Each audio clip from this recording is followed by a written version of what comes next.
ಸೇತುಬಂಧು ಕಾರ್ಯಕ್ರಮದ ಕನ್ನಡ ವರ್ಣಮಾಲೆಯ ಕೊನೆಯ ಕೊಂಡಿ ಅವರ್ಗೀಯ ವ್ಯಂಜನಗಳು. ಈ ಅವರ್ಗೀಯ ವ್ಯಂಜನಗಳು 9: ಅ, ಯ, ರ, ಲ, ವ, ಶ, ಶ, ಸ, ಅ, ಳ. ಈ 9 ಅಕ್ಷರಗಳು. ಒಟ್ಟು ಇಲ್ಲಿ 9 ಅಕ್ಷರಗಳು ಅವರ್ಗೀಯ ವ್ಯಂಜನಗಳು. ಯ, ರ, ಲ, ವ. ಈ ಯ, ರ, ಲ, ವ ಅನ್ನುವಂಥದ್ದು ಇದು ಯಣಕ್ಕೆ ಸಂಬಂಧಪಟ್ಟಂಥದ್ದು ಆಗಿದೆ. ಯಣ ಸಂಧಿಗೂ ಇದು ಕೂಡ ಒಂದು ರಹದಾರಿಯಾಗಿದೆ. ಅದನ್ನು ನಾವು ಮುಂದೆ ನೋಡೋಣ. ಆದ ಕಾರಣದಿಂದ ನಾವು ಈ 9 ಅಕ್ಷರಗಳೊಂದಿಗೆ ಕನ್ನಡ ವರ್ಣಮಾಲೆಯಲ್ಲಿರುವಂತಹ ಒಟ್ಟು ಅಕ್ಷರಗಳು 49. ಕೇಶಿರಾಜನು ಬೇರೆ ಬೇರೆ ರೀತಿಯಾಗಿ ಅಚ್ಚಗನ್ನಡಕ್ಕೆ 47 ಶಬ್ದಗಳು ಅಂತ ಹೇಳಿದ್ದಾನೆ. ಆದರೆ ಆ ಸಮಯದಲ್ಲಿ ಅದು ಸರಿಯಾಗಿದೆ. ಆದರೆ ಇಂದು ನಮ್ಮ ಒಂದು ಆಧುನಿಕ ಕಾಲದಲ್ಲಿ ನಾವು ಕನ್ನಡ ಭಾಷೆಯ ಈ 49 ಅಕ್ಷರಗಳನ್ನು ಮಾಡಿಕೊಂಡಿದ್ದೇವೆ. ಕೇಶರಾಜನು ಹೇಳಿದಂತೆ 47 ಅಕ್ಷರಗಳು ಅಚ್ಚ ಶುದ್ಧ ಕನ್ನಡಕ್ಕೆ ನಾವು ಕೂಡ ಇಲ್ಲಿ ಇಂದು ಆಧುನಿಕ ಕಾಲದಲ್ಲಿ ಅಚ್ಚ ಶುದ್ಧ ಕನ್ನಡ ಅಂತ ಇದರ 49 ಅಕ್ಷರಗಳನ್ನು ನಾನು ಇಲ್ಲಿ ತೆಗೆದುಕೊಂಡಿದ್ದೇನೆ. ಈ 49 ಅಕ್ಷರಗಳು ನಮಗೆ ಶಿರ ಮತ್ತು ಹೃದಯ, ನಮ್ಮ ಕಾಲುಗಳು ಅಂತ ಇಲ್ಲಿ ನಾವು ಭಾಗವನ್ನು ಮಾಡಿಕೊಂಡು ಇದನ್ನು ಕಲಿತರೆ ಉತ್ತಮವಾಗಿ ನಾವು ಕಲಿಯಬಹುದಾಗಿದೆ. ಇಲ್ಲಿ ಒಟ್ಟಾರೆಯಾಗಿ ನಾವು ಸ್ವರಗಳು 13,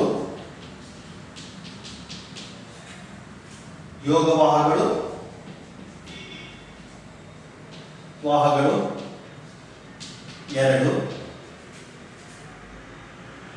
ವ್ಯಂಜನಗಳು, ವರ್ಗೀಯ ವ್ಯಂಜನಗಳು,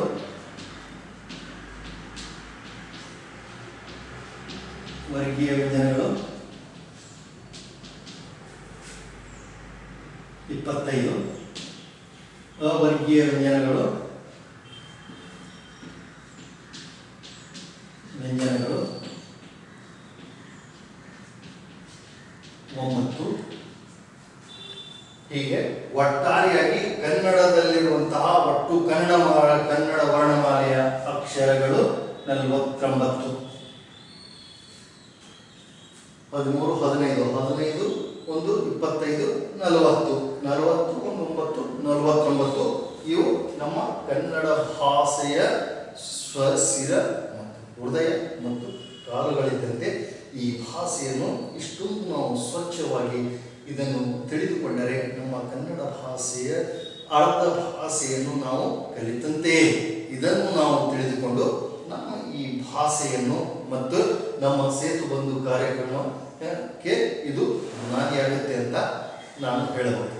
ಇದರ ನಂತರ ಎರಡನೆಯ ಭಾಗವಾಗಿ ವ್ಯಾಕರಣದ ಇದರಲ್ಲಿ ನಾನು ಸಂಯುಕ್ತಾಕ್ಷರ ಬಗ್ಗೆ ಹೇಳ್ತಾ ಇದ್ದೇನೆ.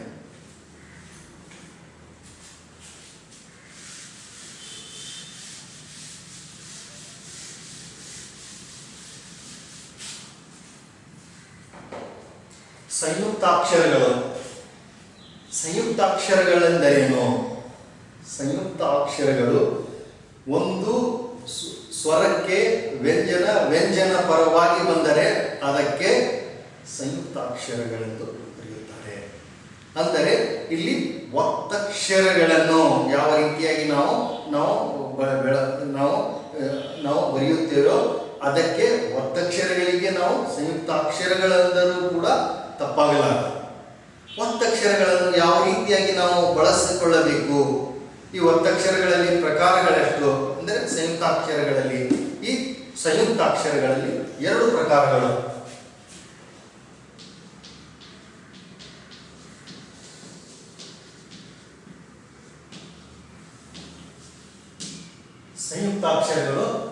ಈ ಸಂಯುಕ್ತಾಕ್ಷರಗಳಲ್ಲಿ 2 ಪ್ರಕಾರಗಳು.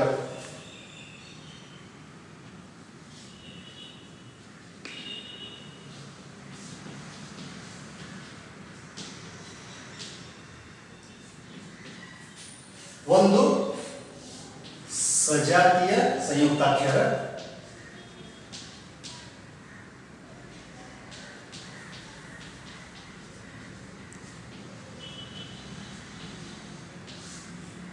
ಇನ್ನೊಂದು ವಿಜಾತಿಯ ಸಂಯುಕ್ತಾಕ್ಷರ,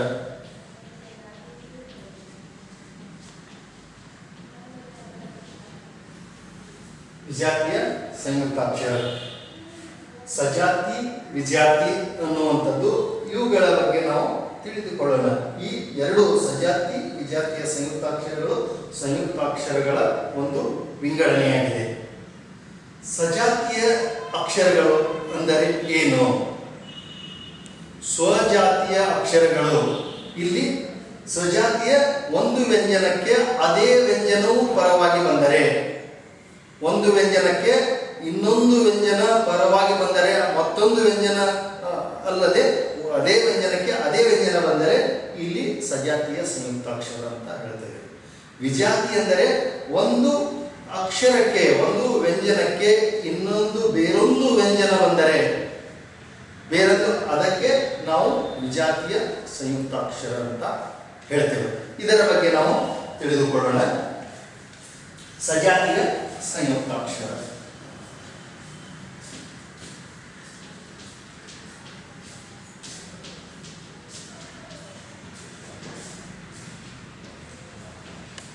ಸಂಯುಕ್ತಾಕ್ಷರಗಳು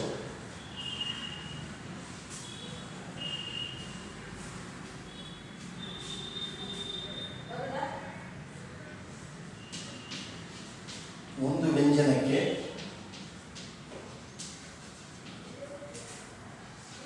ಅದೇ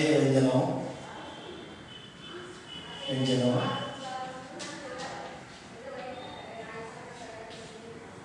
ಪರವಾಗಿ ಬಂದರೆ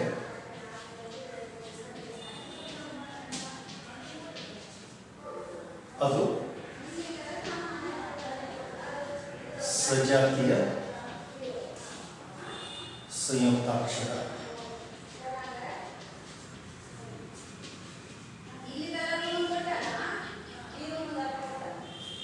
ಸಜಾತಿ ಎನ್ನುವಂಥದ್ದು ಒಂದು ವ್ಯಂಜನಕ್ಕೆ ಅದೇ ವ್ಯಂಜನವು ಪರವಾಗಿ ಬಂದರೆ, ಒಂದು ವ್ಯಂಜನ ಅಂದರೆ ಇಲ್ಲಿ ನಾವು ಉದಾಹರಣೆಯಾಗಿ ನೋಡಬೇಕೆಂದರೆ ಉದಾಹರಣೆಯ ಮೂಲಕ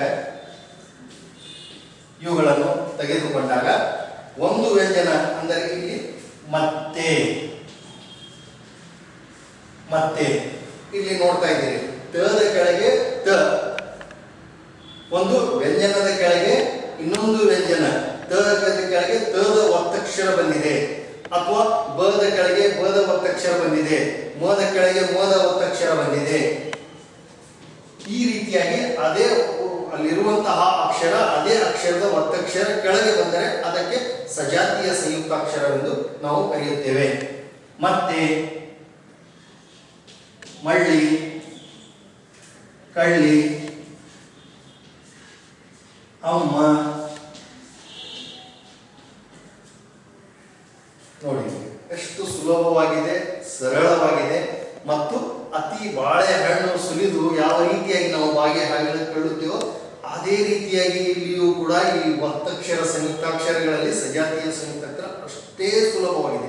ಸಜಾತಿ ಅಂದರೆ ತನ್ನ ಸ್ವಂತ ಜಾತಿಯ ಅಕ್ಷರ ಅದನ್ನೇ ಒತ್ತಕ್ಷರವಾಗಿ ಬರುವುದಕ್ಕೆ ನಾವು ಇಲ್ಲಿ ಸಜಾತಿ ಅಂತ ಕರಿತೇವೆ. ನೋಡಿ, ತದ ಕೆಳಗೆ ತದ ಒತ್ತಕ್ಷರ ಬಂದಿದೆ, ಇಲ್ಲಿ ಳದ ಕೆಳಗೆ ಳದ ಒತ್ತಕ್ಷರ ಬಂದಿದೆ, ಇಲ್ಲಿ ಳದ ಕೆಳಗೆ ಳದ ಒತ್ತಕ್ಷರ ಬಂದಿದೆ, ಇಲ್ಲಿ ಮದ ಕೆಳಗೆ ಮದ ಒತ್ತಕ್ಷರ ಬಂದಿದೆ. ಇದನ್ನು ನಾವು ನೋಡಿದಾಗ ಯಾವುದೇ ಒಂದು ಪದವನ್ನು ತೆಗೆದುಕೊಂಡು ಅದರಲ್ಲಿ ಒಂದು ಸ್ವರ ವ್ಯಂಜನದ ಜೊತೆಗೆ ಅದೇ ವ್ಯಂಜನವು ಕೆಳಗೆ ಒತ್ತಕ್ಷರವಾಗಿ ಬರುವುದಕ್ಕೆ ನಾವು ಇಲ್ಲಿ ಸಜಾತಿಯ ಸಂಯುಕ್ತಾಕ್ಷರವೆಂದು ಕರೆಯುತ್ತೇವೆ. ಇಲ್ಲಿ ವಿಜಾತಿಯ ಸಂಯುಕ್ತಾಕ್ಷರ. ವಿಜಾತಿಯ ಸಂಯುಕ್ತಾಕ್ಷರಗಳು ಒಂದು ಅಕ್ಷರಕ್ಕೆ ಬೇರೊಂದು ಅಕ್ಷರದ ಬೇರೊಂದು ಅಕ್ಷರ, ಒಂದು ಅಕ್ಷರಕ್ಕೆ ಬೇರೊಂದು ಅಕ್ಷರ ಒತ್ತಕ್ಷರವಾಗಿ ಬಂದರೆ, ಒಂದು ಅಕ್ಷರಕ್ಕೆ ಬೇರೊಂದು ಅಕ್ಷರ ಒತ್ತಕ್ಷರವಾಗಿ ಬಂದರೆ ಅದು ವಿಜಾತಿಯ ಸಂಯುಕ್ತಾಕ್ಷರ. ಇದಕ್ಕೆ ಉದಾಹರಣೆಯನ್ನು ನಾವು ನೀಡಬೇಕಾದರೆ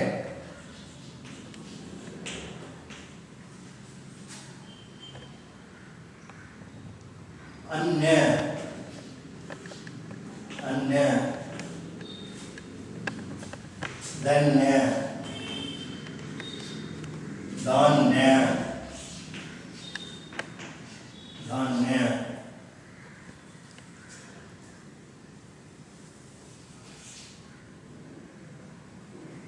ಖಂಡ ಖಂಡ ಮತ್ಸರ ಮತ್ಸರ ಇಲ್ಲಿ ನೋಡ್ತಾ ಇದ್ದೇವೆ. ಇಲ್ಲಿ ಅನ್ಯ ಅನ್ನುವಂಥ ನ ಅಕ್ಷರ ಇದೆ. ನದ ಅಕ್ಷರಕ್ಕೆ ಅದರ ಒತ್ತಕ್ಷರ ಎ ಆದ ಕಾರಣದಿಂದ ಇದು ವಿಜಾತಿ. ಈ ನ ಅಕ್ಷರಕ್ಕೆ ಇನ್ನೊಂದು ಅಕ್ಷರ ಇಲ್ಲಿ ಬೇರೊಂದು ಒತ್ತಕ್ಷರ ಬಂದರೆ ಇದಕ್ಕೆ ಒಂದು ಒತ್ತಕ್ಷರ ಅದರ ಕೆಳಗೆ ಇನ್ನೊಂದು ಒತ್ತಕ್ಷರ ಇರಬಹುದು. ಅವು ವಿಜಾತಿಯಾಗಿದ್ದರೆ ಅಂದರೆ ಒಂದು ಅಕ್ಷರಕ್ಕೆ ಬೇರೊಂದು ಅಕ್ಷರ ಒತ್ತಕ್ಷರವಾಗಿ ಬಂದರೆ ಅದಕ್ಕೆ ಇಲ್ಲಿ ವಿಜಾತಿಯ ಸಂಯುಕ್ತಾಕ್ಷರ. ಧನ್ಯ ನ ಇಲ್ಲಿ ಏದ ಕೆಳಗೆ ನದ ಕೆಳಗೆ ಏದ ಒತ್ತಕ್ಷರ ಇದೆ. ನದ ಕೆಳಗೆ ಏದ ಒತ್ತಕ್ಷರ ಇದೆ. ಇಲ್ಲಿ ನದ ಕೆಳಗೆ ಏದ ಒತ್ತಕ್ಷರ ಇದೆ. ಇಲ್ಲಿ ನೋಡಿದರೆ ಇಲ್ಲಿ ತದ ಕೆಳಗೆ ಸದ ಒತ್ತಕ್ಷರ ಇದೆ. ಈ ರೀತಿಯಾಗಿ ಒಂದು ಅಕ್ಷರಕ್ಕೆ ಇನ್ನೊಂದು ಅಕ್ಷರದ ಒತ್ತಕ್ಷರ ಬಂದರೆ ಅದಕ್ಕೆ ವಿಜಾತಿಯ ಸಂಯುಕ್ತಾಕ್ಷರಗಳು ಅಂತ ನಾವು ಕರೀತಾ ಇದ್ದೇವೆ. ಇದನ್ನು ನಾವು ವಿಜಾತಿ. ಇದು ಭಾಷೆಗೆ ಅತಿ ಮುಖ್ಯವಾದಂಥದ್ದು. ಭಾಷೆಯನ್ನು ಬಳಸುವಾಗ ಯಾವ ರೀತಿಯಾಗಿ ಬಳಸಬೇಕು, ನಾವು ಬರೆಯುವಾಗ ಯಾವ ರೀತಿಯಾಗಿ ಬರೆಯಬೇಕು, ಯಾವ ರೀತಿಯಾಗಿ ನಾವು ಭಾಷೆಯನ್ನು ಸ್ಪಷ್ಟವಾಗಿ ಕಲಿತರೆ ನಮ್ಮ ಸೇತುಬಂಧಕ್ಕೆ ಒಂದು ಒಳ್ಳೆಯ ಒಂದು ಬುನಾದಿಯಾಗುತ್ತೆ. ಆದ ಕಾರಣದಿಂದ ಮಕ್ಕಳೇ ಇದನ್ನು ಬರೆದುಕೊಂಡು ಒಮ್ಮೆ ಸರಿಯಾಗಿ ಅದನ್ನು ಅಭ್ಯಾಸ ಮಾಡಿ. ಅಭ್ಯಾಸ ಮಾಡದೇ ಇದ್ದರೆ ನಿಮಗೆ ಇದು ಬರಲು ಸಾಧ್ಯವೇ ಇಲ್ಲ. ಈ ಅಕ್ಷರಗಳನ್ನು ಸರಿಯಾಗಿ ಅಭ್ಯಾಸ ಮಾಡಿ ಕನ್ನಡ ಬರೆಯುವಂತಹ ಸರಿಯಾದ ರೂಢಿಯನ್ನು ಇಟ್ಟುಕೊಳ್ಳಿ. ಕನ್ನಡ ಬರೆಯುವಂತಹ ಸರಿಯಾದ ರೂಢಿಯನ್ನು ನೀವು ಇಟ್ಟುಕೊಂಡರೆ ಈ ನಮ್ಮ ಭಾಷೆಯ ಈ ಅಕ್ಷರಗಳು ಸಂಯುಕ್ತಾಕ್ಷರಗಳು ಆಗಿರಬಹುದು, ಹಿಂದೆ ಕಲಿಸಿದಂತಹ ಕನ್ನಡ ವರ್ಣಮಾಲೆಯ ಅಕ್ಷರಗಳಾಗಿರಬಹುದು, ಇವುಗಳನ್ನು ನಾವು ಸ್ವಚ್ಛಂದವಾಗಿ ಕಲಿಯುವುದರಿಂದ ನಮ್ಮ ಭಾಷೆಯನ್ನು ನಾವು ಉಳಿಸಬಹುದು. ನಮ್ಮ ಭಾಷಾ ಪ್ರೇಮವು ನಮ್ಮಲ್ಲಿ ಒಳಗೆ ಅಡಕವಾಗಬಹುದು. ನಮ್ಮ ಭಾಷೆ ನಮ್ಮಿಂದ ಹೊರಹೊಮ್ಮಬಹುದು. ಆದ ಕಾರಣದಿಂದ ಇದು ಇಷ್ಟೊಂದು ಸ್ಪಷ್ಟವಾದಂತಹ ಗುಂಡವಾದಂತಹ ಅಕ್ಷರಗಳಿವೆ. ಇಂತಹ ಗುಂಡವಾದಂತಹ ಅಕ್ಷರ ನಮ್ಮ ಜಗತ್ತಿನಲ್ಲಿ ಬೇರೊಂದು ಭಾಷೆಗೆ ಇಲ್ಲ ಅಂತ ಹೇಳಿದರೆ ಇಲ್ಲಿ ಅತಿಶಯೋಕ್ತಿ ಅಲ್ಲ. ಇಷ್ಟೊಂದು ಉತ್ತಮವಾದಂತಹ ನಮ್ಮ ಬರವಣಿಗೆ ಇದೆ. ಇಂತಹ ಕಸ್ತೂರಿಯ ಕನ್ನಡ ಭಾಷೆಯನ್ನು ನಾವು ಸರಿಯಾಗಿ ಉಪಯೋಗಿಸಿದರೆ ಇಂತಹ ಭಾಷೆ ಬೇರೊಂದಿಲ್ಲ ಅನ್ನುವಂತಹ ನನ್ನ ಭಾವನೆ ಅಟಲವಾಗಿದೆ.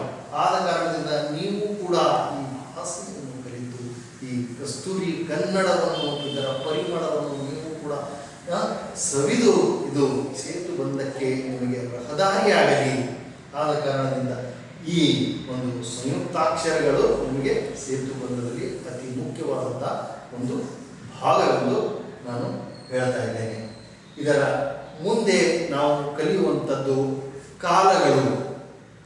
ಕಾಲಗಳು ಅನ್ನುವಂಥದ್ದು ಇವುಗಳಿಗೆ ಇಂಗ್ಲಿಷ್ನಲ್ಲಿ ಟೆನ್ಸ್ ಅನ್ನುವಂತಹ ಒಂದು ಇದು ಮತ್ತೊಂದು ಅವರ ಬರವಣಿಗೆಯಾಗಿದೆ. ಟೆನ್ಸ್ ಕಾಲಗಳು. ಈ ಕಾಲಗಳಲ್ಲಿ ನಮಗೆ 3 ಪ್ರಕಾರಗಳು ಕನ್ನಡದಲ್ಲಿ.